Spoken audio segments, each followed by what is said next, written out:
Welcome back to my channel Celebuzz. Please share and subscribe and press the bell icon for new updates.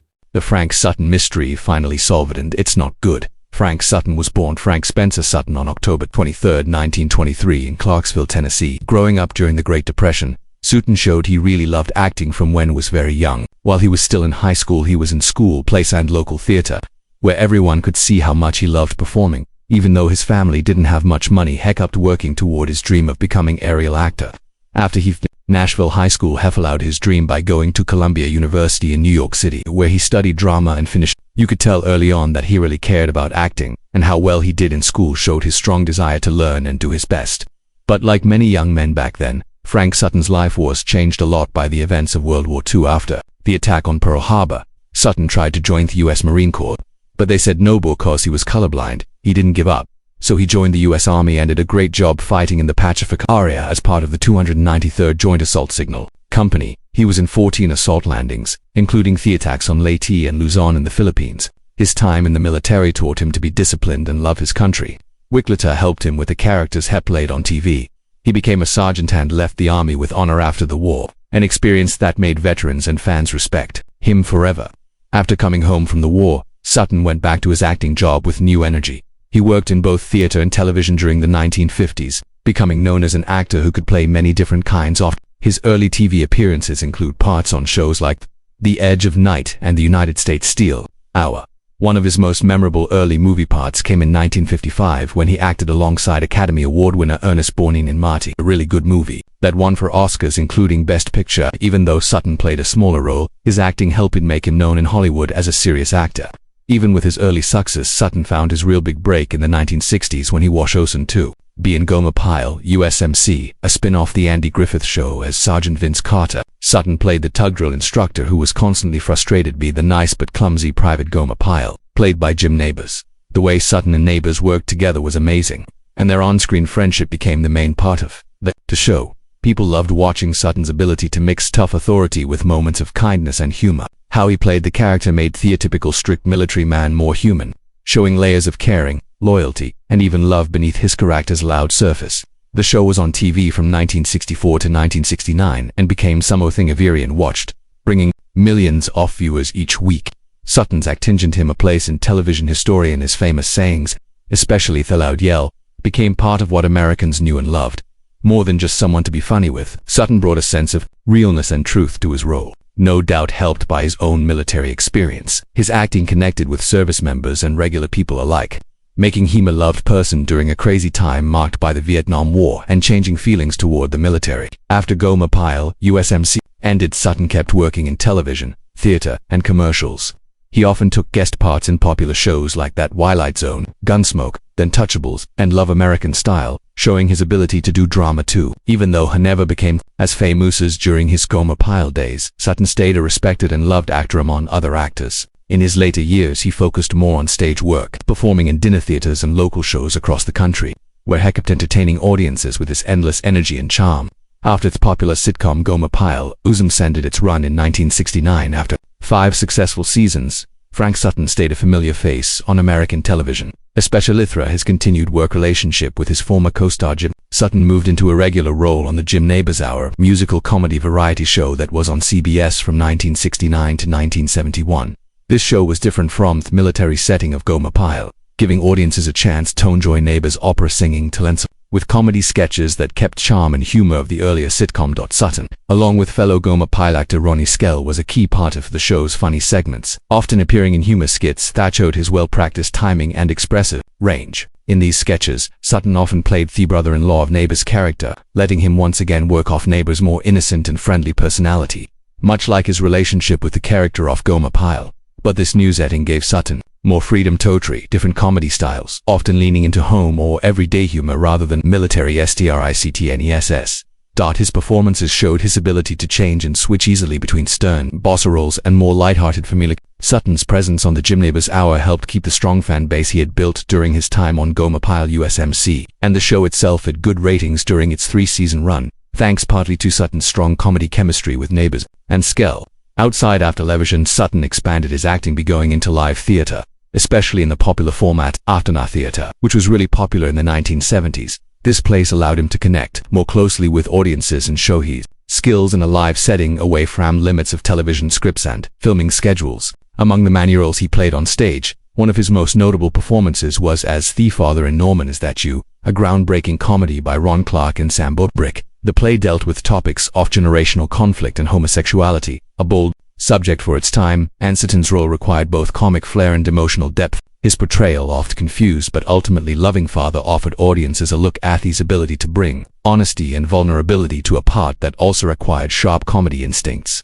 Critics often praised his stage work, noting that his energy and charm translated really well to the enclosed interactive environment after in a theater. In addition to his work in Neighbor's show and the stage, Frank Sutton also made guest appearances on a variety of other television programs during the 1970s. These roles allowed him to break free from the typecasting that sometimes followed his fame of Sergeant Vince Carter. He took on parts in drama series and sitcoms alike, showing a range that surprised audiences who mostly knew him from his military character. Whether appearing in crime dramas, family series, or anthology programs, Sutton brought a distinctive intensity and professionalism to each role. These appearances helped him stay steady in the public eye and prevent his reputation within the entertainment industry as a dependable and talented character actor. Throughout this period of his career, Frank Sutton continued to be loved by both audiences and his peers for his tireless work ethic, dedication to his craft, and his ability to make any role, whether comedic or dramatic, feel real and memorable.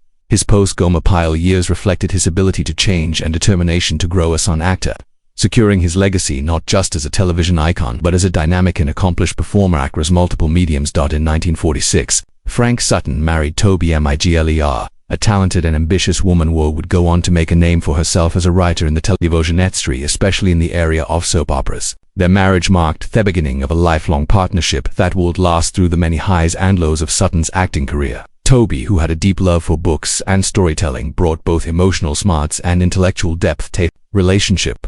Her work in television writing required a creative indiscipline and never giving up, qualities that were similar to Sutton's own approach to acting. The couple supported each other's work goals, with Toby often giving valuable feedback on Frank's performances and career decisions, and Frank in turn giving encouragement and admiration for her writing talents. Together they built a stable and loving home. Even as Frank's career often required him to travel or work long hours on set, they had two children, a son, Joseph "Joe" Sutton, born in 1951, and a daughter named Amanda Sutton. Joe would follow a creative path similar to his parents, becoming an accomplished playwright and drama professor. His works often looked at intense human emotions and social issues, and he said much of his artistic sense came from the household in which he was raised, a home filled with a love for the arts, critical thinking, and Joe's most notable play, Slowdowns on the Killing Ground, was produced on Broadway and dealt with issues of race and justice in the courtroom, earning critical acclaim and reflecting the kind of layered storytelling that both his parents appreciated. Though Amanda Sutton stayed more reprobate and did not pursue a public career in the arts, she was an important member of the family and a source of strength and continuity. Family life was extremely important to Frank, who, despite his tough and off-television character, was a deeply loving and devoted husband and father. In interviews and conversations with colleagues, Sutton often spoke with pride about his wife's intelligence and his children's achievements, emphasizing that his proudest role in life was not that of Sergeant Vince Carter on Gomer Pyle U.S.M.C., but that of a father and husband. The marriage between Frank and Toby lasted until his untimely death in 1974, a testament to their deep bond and mutual respect.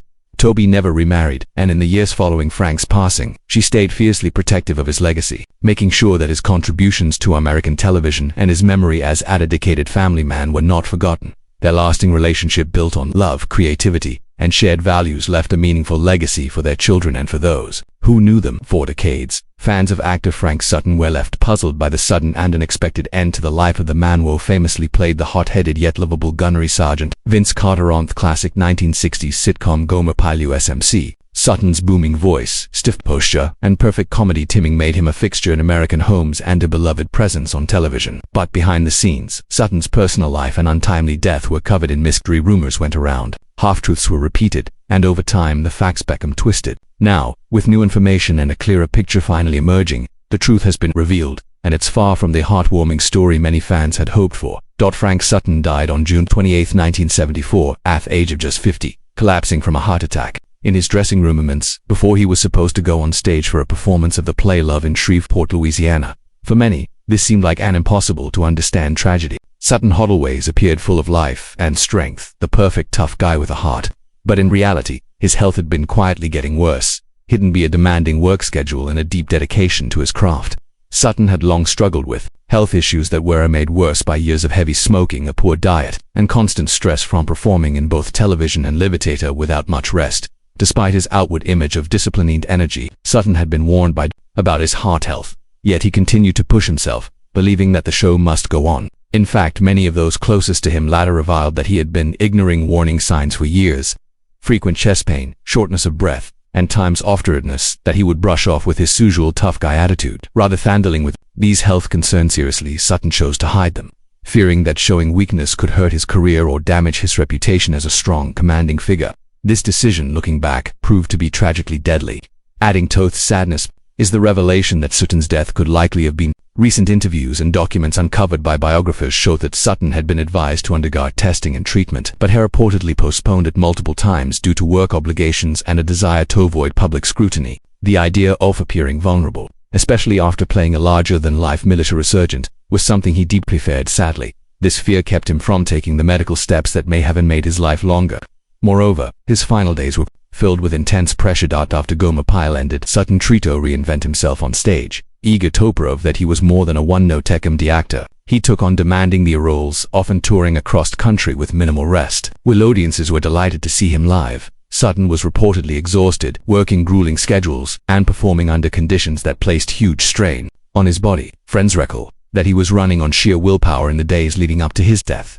The heart attack that claimed his life, it seems, was the result of years of unchecked physical decline and emotional exhaustion. To make matters worse, his sudden death left his family and colleagues reeling and unprepared.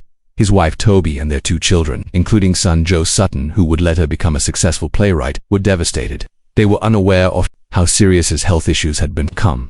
Those close to him have since expressed regret and sorrow over not recognizing the signs earlier or urging him more strongly to seek help. What remains is a painful what if. What if Sutton had sought treatment? What if had slowed down? What if someone had stepped in? In the years following his death, some fans speculated about hidden illnesses, addictions, or deeper personal struggles. But the truth is more sobering and in many ways more tragic. Frank Sutton was a man who poured his heart and soul into every role he took, often at the expense of his own well-being. He was driven by a need to prove himself, to keep working, and to meet the expectations that fame had placed upon him. In the end, fatefully drive, the quality that made him such a compelling performer, was what also contributed to his early death. Now, with the facts laid bare and the veil of mystery lifted, what remains is not just sadness for a life cut short, but also a cautionary tale about the dangers of ignoring one's health in pursuit of success. Frank Sutton's story is a reminder that behind the laughs and the applause, even the strongest performers can be silently suffering. And in Sutton's case, the mystery behind his death isn't just heartbreaking. It's a sobering lesson that may finally bring his fans closure, even if it's not the ending they wanted to hear.